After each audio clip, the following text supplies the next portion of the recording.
हमको लगता है थोड़ा धैर्य रखिए, अभी देखते जाइए क्या क्या होता है।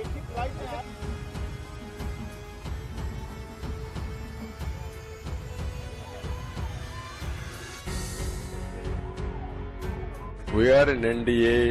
I am going for NDA meeting. In course of time, anything we'll report.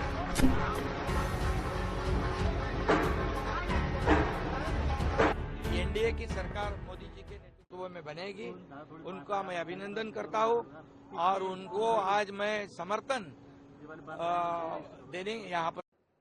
Bihar में नीतीश बाबू के नेतृत्व में भी एनडीए ने शानदार प्रदर्शन किया।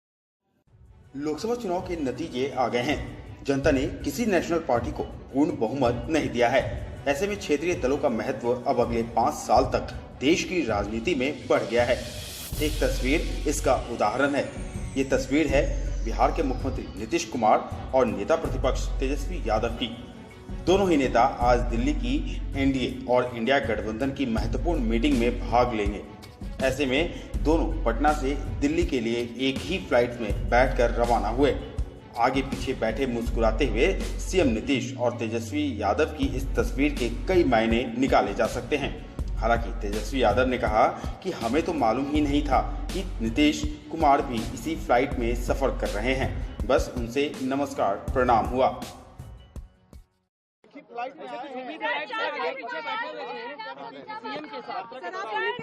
कोई बातचीत हुई या कुछ बात भी करेंगे? बात भी सब बात लोगों की नमस्कार प्रणाम दुआ हुई और क्या, लेकिन बाकी क्या होता आगे आगे देखते रहिए।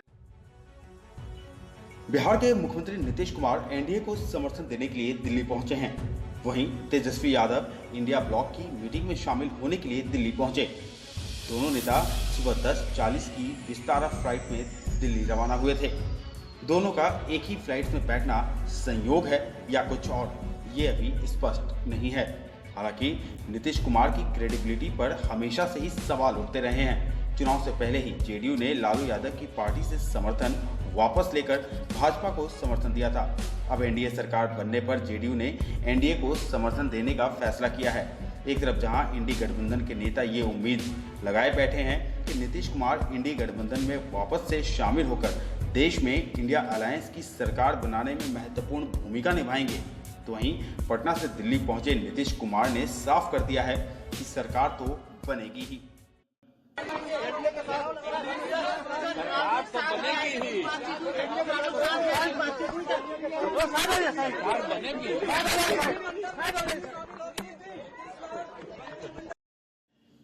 एक तरफ जहां नीतीश कुमार कह रहे हैं कि सरकार तो बनेगी ही, तो वहीं पटना से दिल्ली पहुंचे तेजस्वी यादव भी बेहद कॉन्फिडेंट दिख रहे हैं। तेजस्वी यादव का कहना है कि आगे देखिए होता है क्या क्या। अभी हमको लगता है थोड़ा धैर्य रखिए, अभी देखते जाइए क्या क्या होता है। चुनाव के नतीजे आने से ठीक एक दिन पहले यानी 3 जून को नीतीश कुमार अचानक से दिल्ली पहुंचते हैं और सीधा प्रधानमंत्री मोदी से मिलने उनके आवास पहुंचते हैं। हालांकि दोनों ही नेताओं के बीच क्या कुछ बातचीत हुई ये कहना मुश्किल है, लेकिन कयास लगाए जा रहे हैं कि मोदी सरकार के तीसरे कार्यकाल में जेडीयू की भूमिका क्या होगी। सरल शब्दों में कहें तो मोदी कैबिनेट में नीतीश के कितने सांसदों को मंत्रिमंडल में जगह मिलेगी। साथ ही पीएम मोदी से नीतीश कुमार की तालमेल बैठती दिख रही है। तभी आज एनडीए की बैठक में शामिल होने के लिए नीतीश कुमार दिल्ली पहुंचे हैं। चुनाव परिणाम के आंकड़े बताते हैं कि देश में लगातार तीसरी बार मोदी सरकार बनने जा रही है। एनडीए को जहां 292 सीटें मिली हैं, तो वहीं इंडिया अलायंस को 234। नीतीश कुमार के अलावे एक और एन फैक्टर है जो कि मोदी सरकार के तीसरे कार्यकाल में अहम भूमिका निभा सकते हैं, और वो हैं टीडीपी प्रमुख चंद्रबाबू नायडू। चंद्रबाबू नायडू ने भी आज साफ कर दिया कि उनका समर्थन एनडीए के साथ है। No, don't bother. No. Hear me, I say. You are very loud. You want news always. I am also experienced. I have seen so many political changes in this country. We are in NDA. I am going for NDA meeting. In course of time, anything we'll report to you. Thank you. 4 जून को लोकसभा चुनाव 2024 के नतीजे आने के बाद केंद्र की सत्ता में बैठी बीजेपी को इस बार पूर्ण बहुमत यानी 272 सीटें नहीं मिली हैं। पार्टी 240 के आंकड़े पर ही रुक गई। हालांकि पार्टी के लिए अच्छा ये रहा कि उसके नेतृत्व वाले एनडीए को पूर्ण बहुमत मिल गया। एनडीए को कुल 292 सीटें मिली हैं। दूसरी तरफ इंडिया गठबंधन को 234 और अन्य के खाते में 17 सीटें आई हैं। कुल मिलाकर अब परिस्थिति कुछ ऐसी बन गई है कि बीजेपी को सरकार बनाने के बाद अपने एनडीए के सहयोगी दलों का विशेष ख्याल रखना होगा, क्योंकि साफ है कि सरकार इनके बिना अब न तो चल सकती है और न ही दौड़ सकती है। एनडीए में कुल 41 पार्टियां शामिल हैं। बीजेपी के बाद सबसे ज्यादा सीटें तेलुगु देशम पार्टी यानी टीडीपी को मिली हैं। आंध्र प्रदेश के नेता एन चंद्रबाबू नायडू की इस पार्टी को 16 सीटों पर जीत हासिल हुई है। इसके बाद नंबर आता है नीतीश कुमार की पार्टी जेडीयू का। जेडीयू के खाते में 12 सीटें आई हैं। बिहार की ही एक और पार्टी लोक जनशक्ति पार्टी रामविलास ने एनडीए में सबसे अच्छी परफॉर्मेंस दिखाई है। चिराग पासवान के नेतृत्व में पार्टी ने सभी 5 में से 5 सीटें जीत ली हैं। वहीं शिवसेना शिंदे गुट की भी 60 सीटें हैं। अब जाहिर है कि जिसकी जितनी ज्यादा सीटें उसका सरकार में उतना दबदबा भी दिखेगा। मंत्रिमंडल में बैठ भी दिखेगी, साथ ही बढ़िया मंत्रालय भी मिलेंगे। फिलहाल ये तो आगे देखते हैं होता है क्या। तो आइए अब एक नज़र डाल लेते हैं कि एनडीए में शामिल किस पार्टी को कितनी सीटें मिली हैं।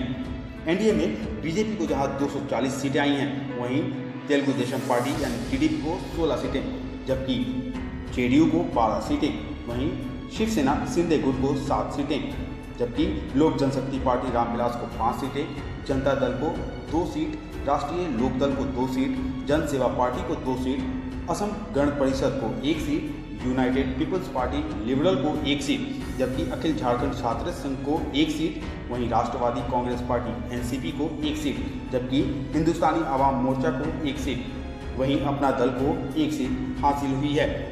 जबकि एनडीए के 9 सहयोगी दलों को एक भी सीटें नहीं मिली हैं, उनका खाता तक नहीं खुला है। वहीं टीडीपी प्रमुख चंद्रबाबू नायडू और नीतीश कुमार दोनों ही आज भाजपा को समर्थन देंगे। दोनों पार्टियों से समर्थन मिलने के बाद एनडीए सरकार बनाने का दावा पेश करेगी।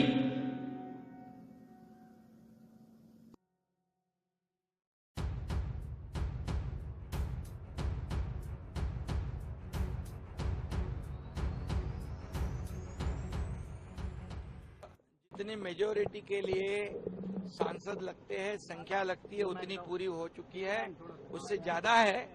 और एनडीए की सरकार मोदी जी के नेतृत्व में बनेगी। उनका मैं अभिनंदन करता हूं और उनको आज मैं समर्थन देने यहाँ पर आया हूं, शुभकामनाएं देने आया हूं।